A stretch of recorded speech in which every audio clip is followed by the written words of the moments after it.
안녕하세요 여러분. 네, 제가 잠깐 기도하고 그리고 말씀 증거하는 시간 갖겠습니다. 하나님 아버지 감사합니다. 오늘도 우리가 주님 말씀 앞에 섭니다.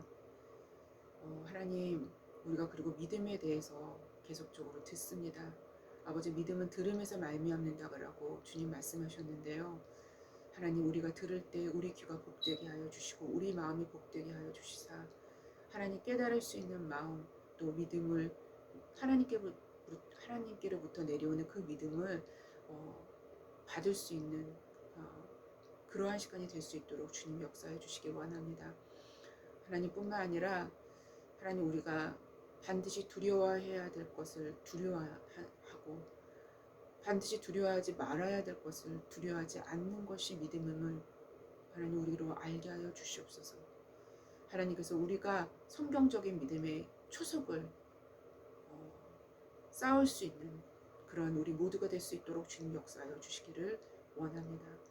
그래서 하나님, 세상이 감당할 수 없는, 세상이 감당 못하는 그러한 믿음의 사람들로 믿음의 선진들의 반열에 우리도 함께 설 수 있는 그러한 우리 모두가 될 수 있도록 주님 역사하여 주시옵소서.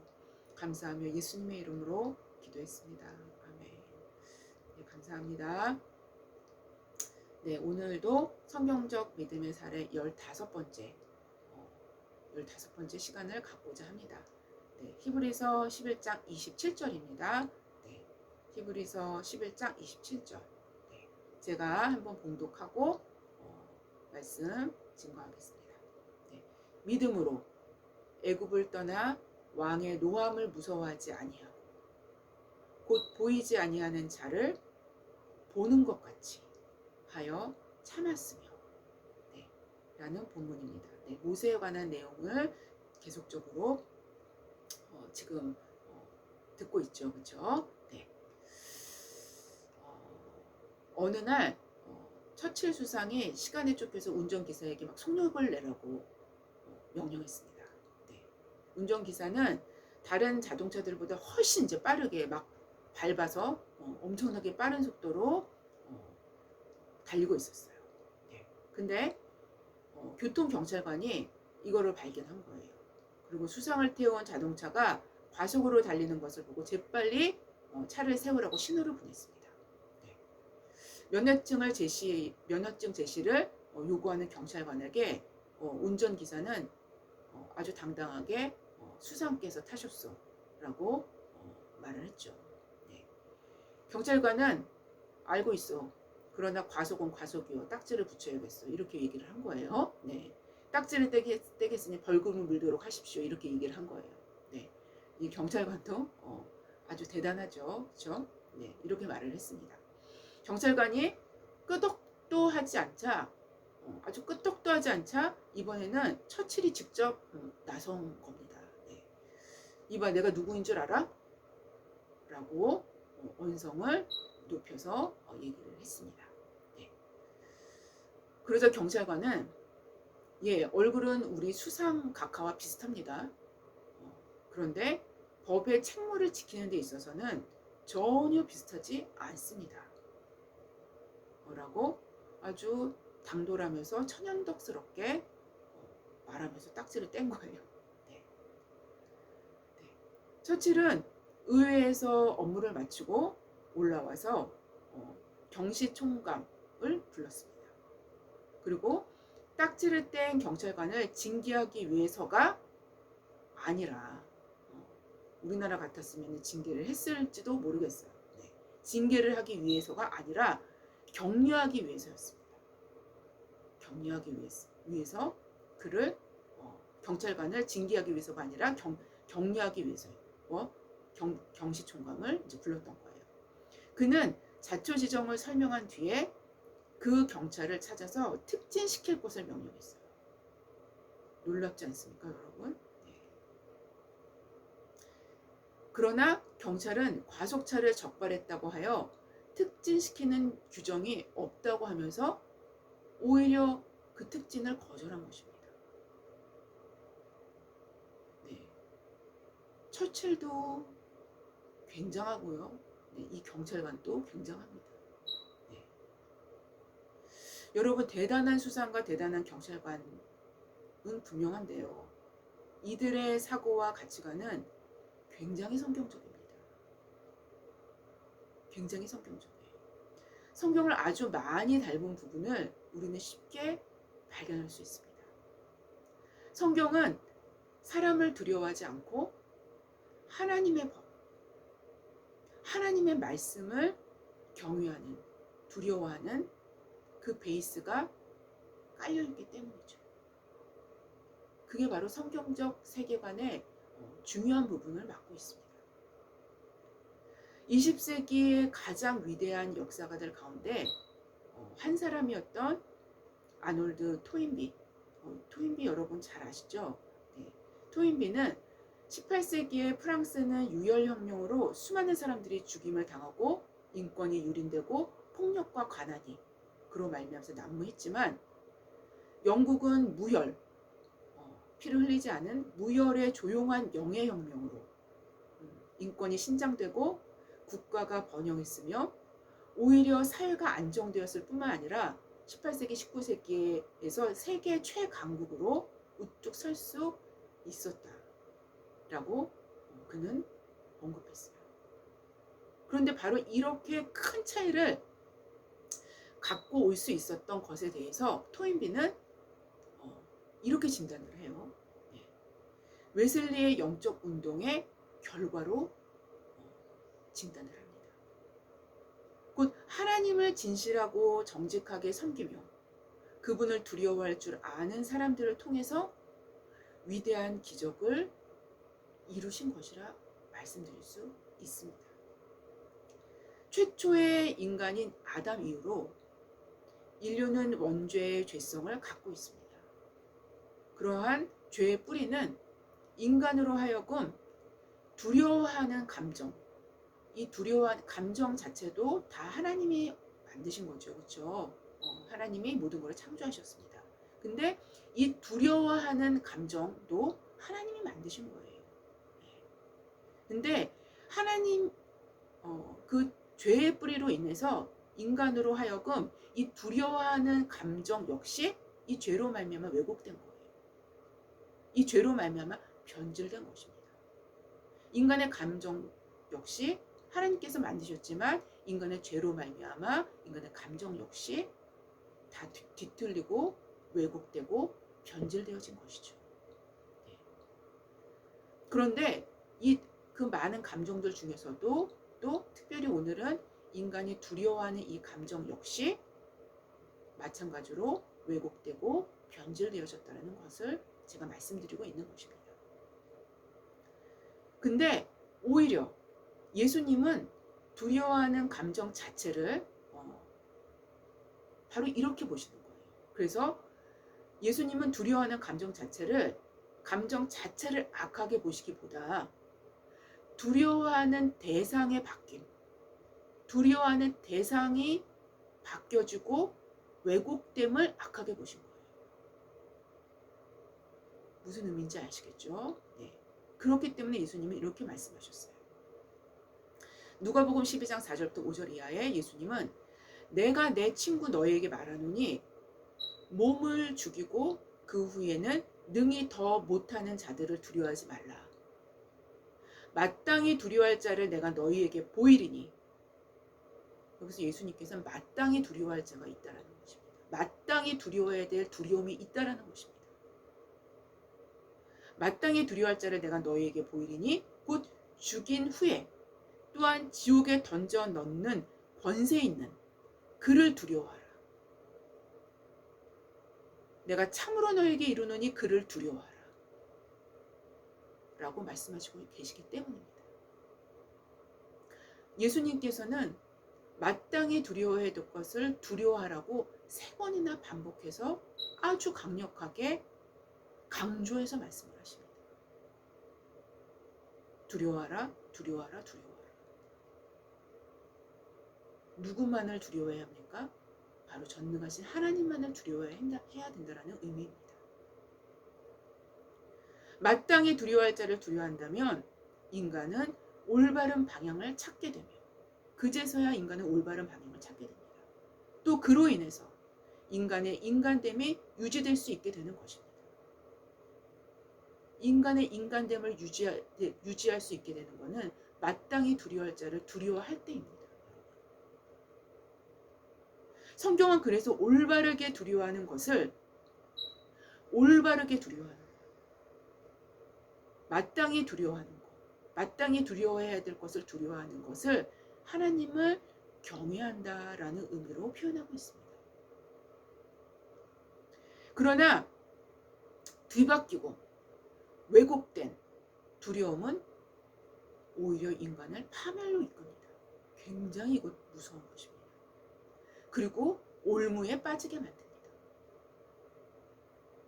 그래서 사탄은 이러한 왜곡된 두려움, 뒤바뀐 두려움, 변질된 두려움을 통해서 인간을 자신의 수하에서 조정함으로써 자신을 따르도록 유도합니다. 우리가 알고 있는 대부분의 두려움이 바로 여기에 속합니다.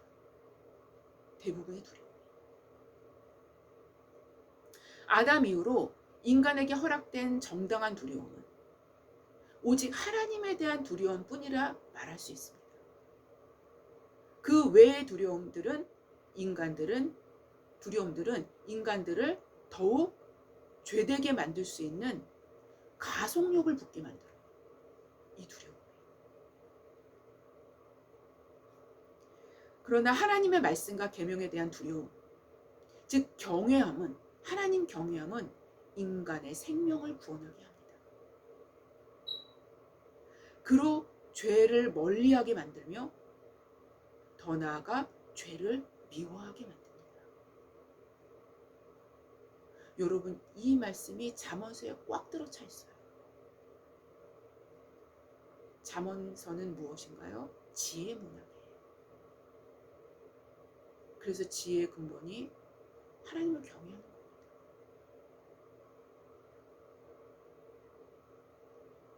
또한 우리가 일반적으로 생각할 수 있는 경외함과는 반대되는 인상을 주는, 그러니까 인상만 주는 거예요. 인상을 주는 사랑도 사실상 성경적인 의미에서는 이 하나님 경외함과 하나님 사랑함이 이게 상반된 개념이 절대로 아닙니다.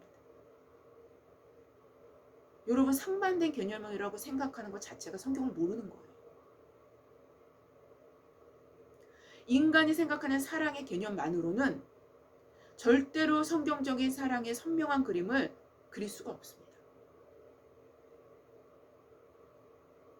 일반적인 사랑의 개념만 갖고는 절대로 성숙한 사랑을 이룰 수 없다라는 것입니다. 성숙한 사랑에는 반드시 하나님 경외함이 그 핵심부에 위치해 있습니다. 즉 하나님 경외함은 사랑의 순도를 더욱 높이고 성숙하게 합니다. 물론 이 두 가지의 개념은 성경적 의미에서는 상반된 개념이 아니기 때문에 역시 그 반대로 사랑함도 하나님 경외함의 깊이를 더해줍니다. 우리가 하나님을 깊이 사랑하면 사랑할수록 하나님을 깊이 더욱 경외하게 된다는 의미죠. 하나님을 사랑한다는 것은 곧 그 계명을 지키는 것이기 때문이기도 합니다. 여러분, 그렇기 때문에 이 두 가지 개념은 상반된 게 아니에요. 따라서 경외함이 배제되었을 때, 하나님 경외함이 배제되었을 때 성경적인 사랑이 아닌 공상적인 사랑함으로 일종의 영적 낭만을 즐기는 사랑의 왜곡이 일어난다는 거예요. 다시 말씀드릴까요? 공상적인 사랑함으로 일종의 영적 낭만을 즐기는 사랑의 왜곡이 나타난다는 거예요. 하나님 경외함이 배제되었을 때 이거는 절대로 성경적인 사랑이 아닙니다. 그래서 하나님 안에서는 이 두 가지의 개념은 함께합니다. 인간의 개념으로는 이 개념들이 분리가 되는 것처럼 생각되어질 수 있습니다만 하나님의 세계 안에서는 동일한 무엇임이 분명하다는 것입니다. 여하튼 여러분, 바로 우리가 지금까지 말씀을 들어왔던 이 믿음은 인간으로 하여금 나쁜 두려움은 잠식시켜버리고 좋은 두려움은 강화시키는 역할을 합니다. 또한 믿음의 내용은 위에서 방금 전에 설명한 바와 같이 사랑과 경외함의 통합적인 개념을 알게 합니다. 물론 성경적인 믿음에 대해서 제가 말씀드리는 겁니다. 이것이 곧 성경에 말씀하시는 믿음의 중요한 내용이 되게 하기 때문이죠. 오늘 본문도 역시 모세의 삶을 통한 성경적 믿음의 사례가 될 것입니다. 그런데 모세의 믿음은 사람을 두려워하지 않는 믿음으로 오늘 본문은 표현합니다. 본문은 믿음으로 애굽을 떠나 왕의 노함을 무서워하지 아니하고 곧 보이지 아니하는 자를 보는 것 같이 하여 참았으며 라는 말씀입니다. 보이지 아니하는 자는 곧 하나님을 말씀하시는 것이겠죠. 이 당시 세계적인 강대국의 표상이었던 애굽 왕을 두려워하지 않았다라는 것입니다.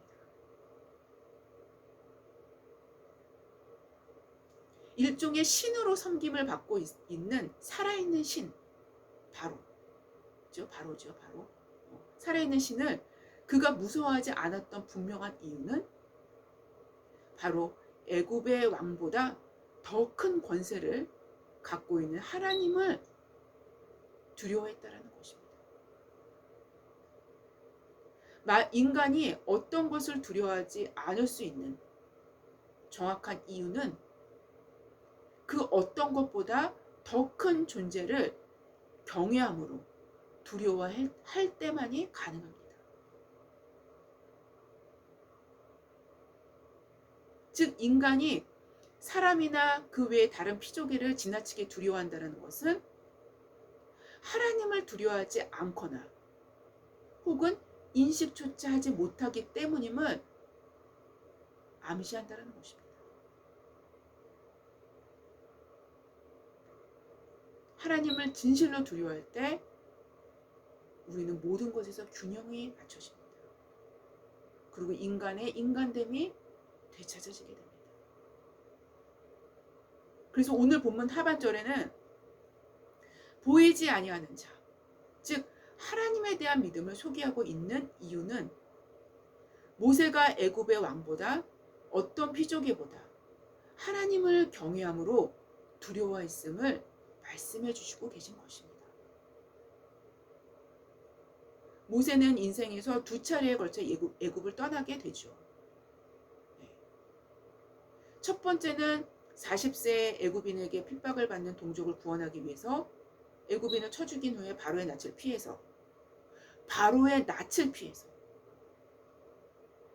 낯을 피하는 뭘 얘기하는 거죠? 바로를 두려워했다는 거죠. 이 당시에는. 네. 첫 번째 40년 때입니다. 바로의 낯을 피해서 미디안 땅으로 도피하게 되죠. 이때가 출애굽기 2장 15절에 기록됩니다. 근데 이제 두 번째 40년이 찾아오죠. 그러니까 이 모세의 나이로는 80세가 된 거죠. 네.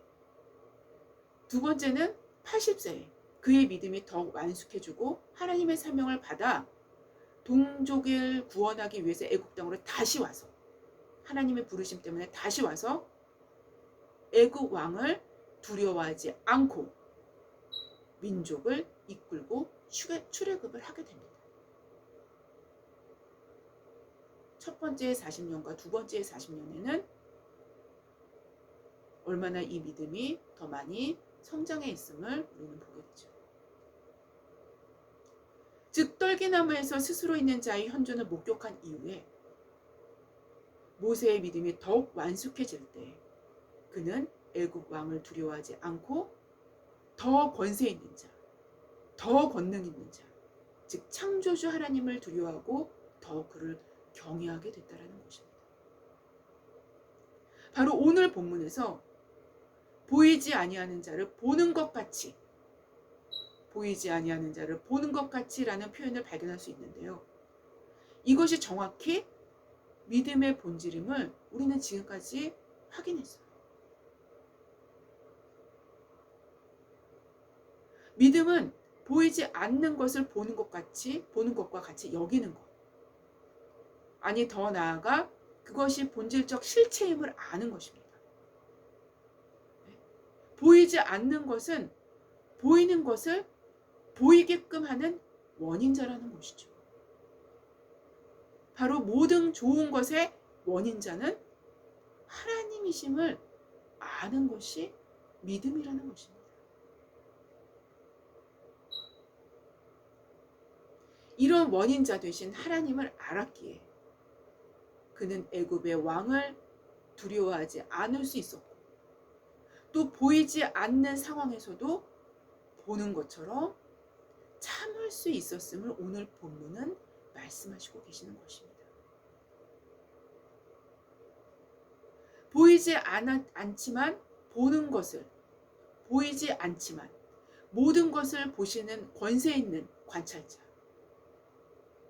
그분은 보이시지는 않지만 모든 것을 보시는 권세 있는 관찰자가 계심을 알기에 세상 권력과 사람을 두려워하지 않은 채 10가지의 재앙의 시간들 속에서도 당당히 서 있을 수 있었던 것입니다. 한 번 한 번의 재앙들을 나타날 때마다 얼마나 바로와 그의 신하들이 분노하며 분기탱천했는지 성경을 보면 우리는 확인할 수 있어요.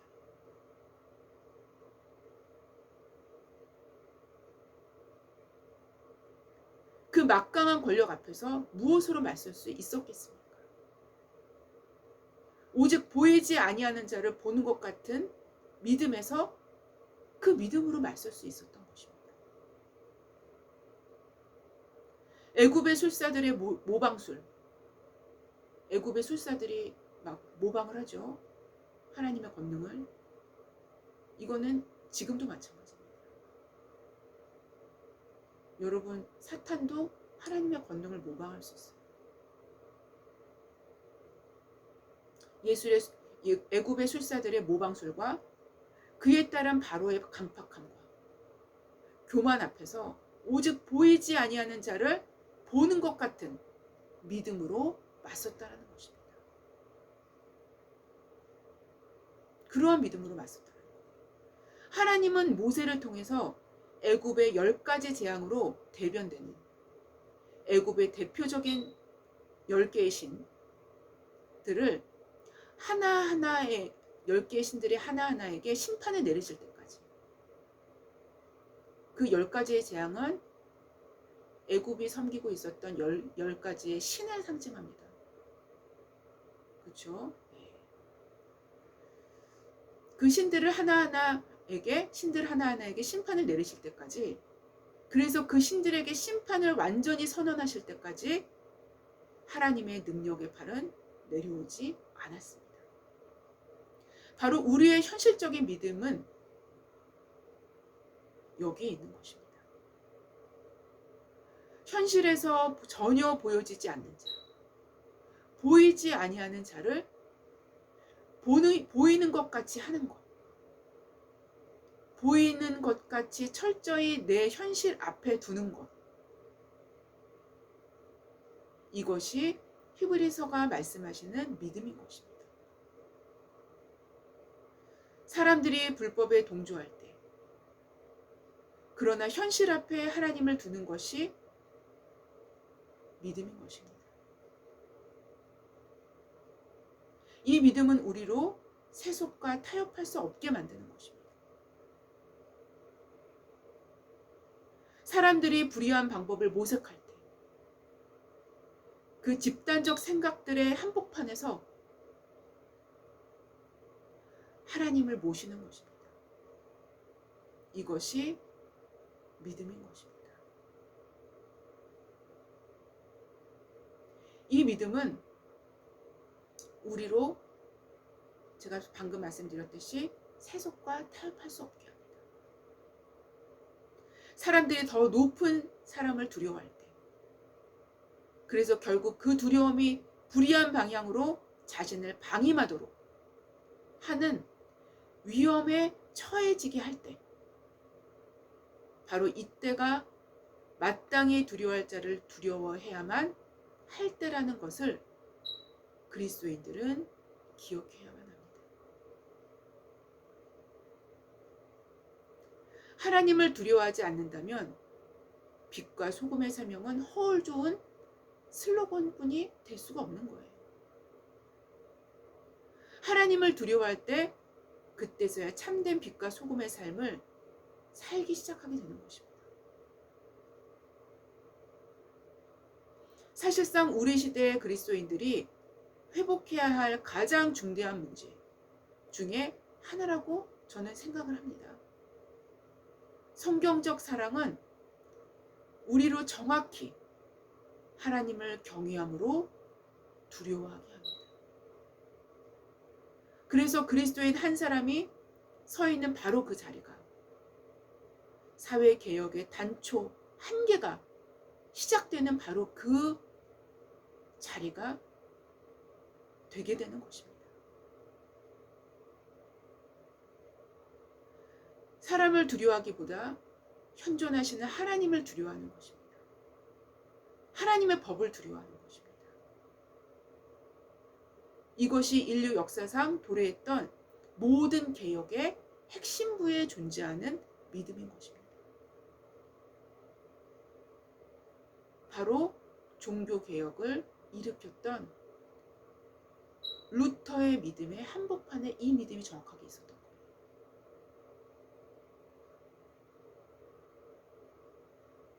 여러분 생각해 보십시오.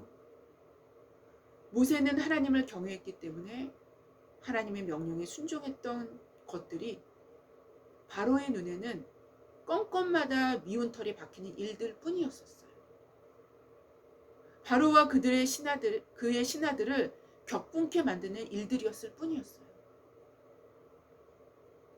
그러나 그는 왕의 노함을 무서워하지 아니하고 곧 보이지 아니하는 자를 보는 것처럼 참은 것입니다.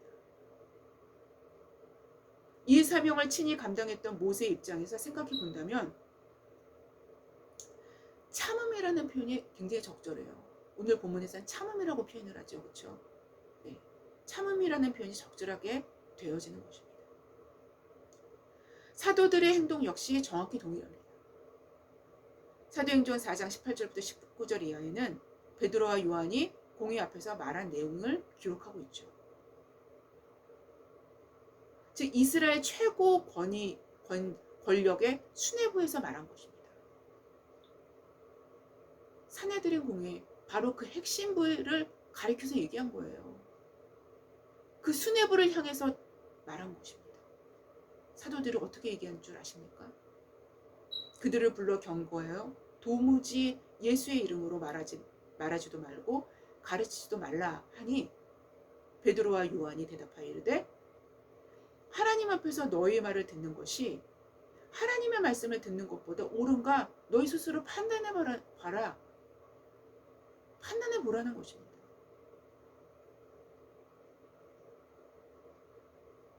또 다시 사도행전 5장 29절 이하에도 베드로와 사도들이 대답하여 이르되 사람보다 하나님께 순종하는 것이 마땅하니라 라고 기록합니다.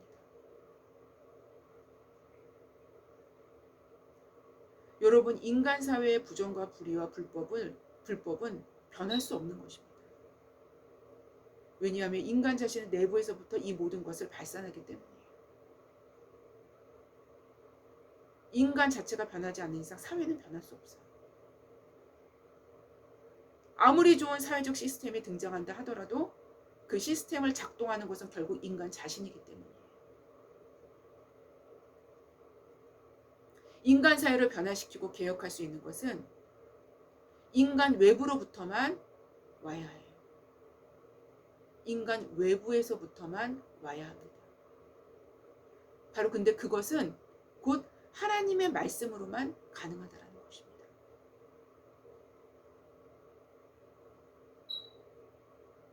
말씀을 주신 하나님과 말씀을 사람의 그 말씀을 주신 하나님과 말씀을 사람의 그 어떤 것보다 두려워하고 경외하는 자들에 의해서 사회 개혁은 가능한 것입니다.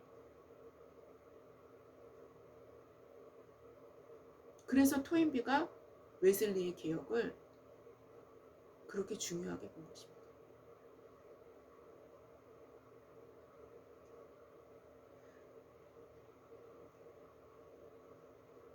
이것이 바로 역사적인 사건이죠. 오늘 본문은 바로 출애굽이 가능했던 이유를 우리에게 보여주는 것인데요. 곧 그것은 애굽 왕의 노함을 무서워하지 아니하고 곧 보이지 아니하는 자를 보는 것과 같은 믿음으로 나아간 그 믿음이었음을 알게 합니다. 즉 하나님께서 전적인 은혜를 부어주시기 위해서 먼저 보내시는 것이 믿음이에요. 네. 이 믿음 중에 개혁을 이끄는 믿음은 바로 사람을 두려워하지 않고 하나님을 경외하는 믿음을 부어주신다는 것입니다.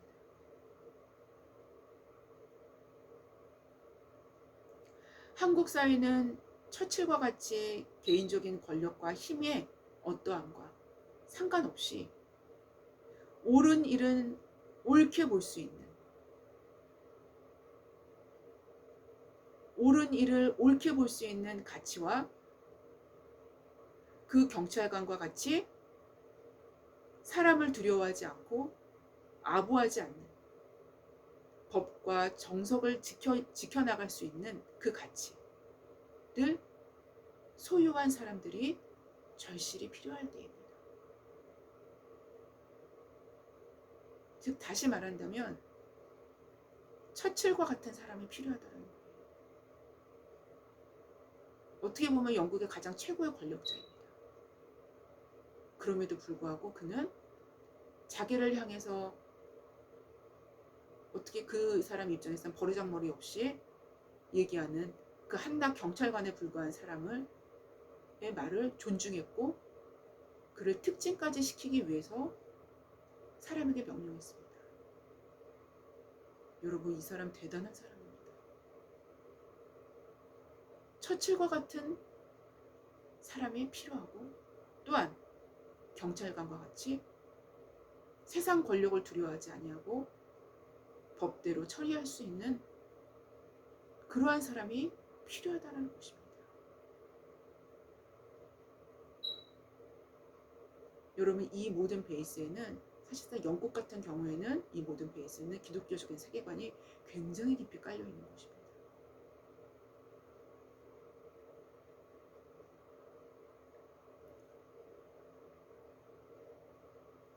그런데 이러한 힘, 저력은 확신하건대 하나님을 경외함으로 그의 말씀을 두려워할 줄 아는 자들에 의해서부터 시작될 수밖에 없다라는 것입니다.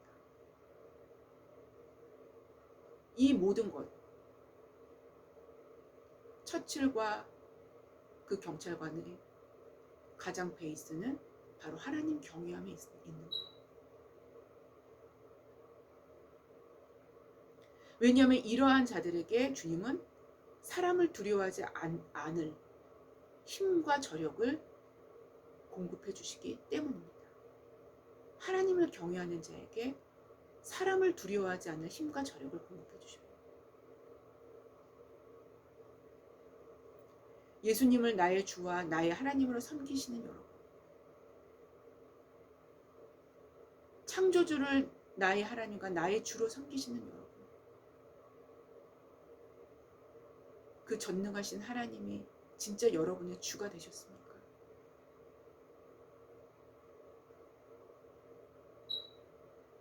그 창조주께서 진짜 여러분의 주가 되신 것이 맞습니까?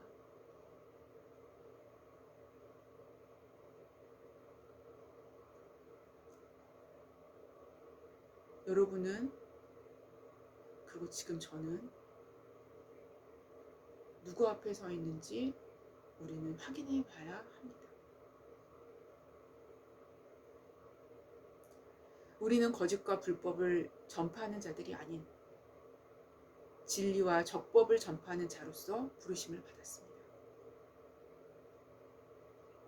여러분과 저를 통하여 하나님께서 하나님의 일을 하실 수 있도록 사람을 두려워하지 않음으로 하나님을 경외하는 저와 여러분이 모두 되심으로 마치 영국을 웨슬리라는 한 사람을 통해서 하나님께서 개혁하셨던 것처럼, 그래서 유혈혁명이 아닌 무혈혁명으로, 명예혁명으로 이끌었었던 것처럼 여러분과 저를 통해서 대한민국이라는 나라가 새로운 역사가 쓰여질 수 있도록 하나님께 우리 자신을 내어드릴 수 있는 믿음으로 나아갔으면 좋겠습니다. 그렇게 되어질 수 있도록 제 자신과 또 여러분을 위해서 우리 함께 기도로 나아갈 수 있는 우리 모두가 되시기를 주님의 이름으로 기도합니다. 제가 잠깐 기도하고 마치겠습니다. 하나님 아버지 감사합니다. 우리가 성경을 바로 안다면 이 땅은 당연하게 새롭게 되는 것입니다. 당연하게 개혁되는 것입니다. 이건 너무나 당연한 것입니다. 그러나 하나님, 사단은 호시탐탐 성경을 왜곡하려 듭니다.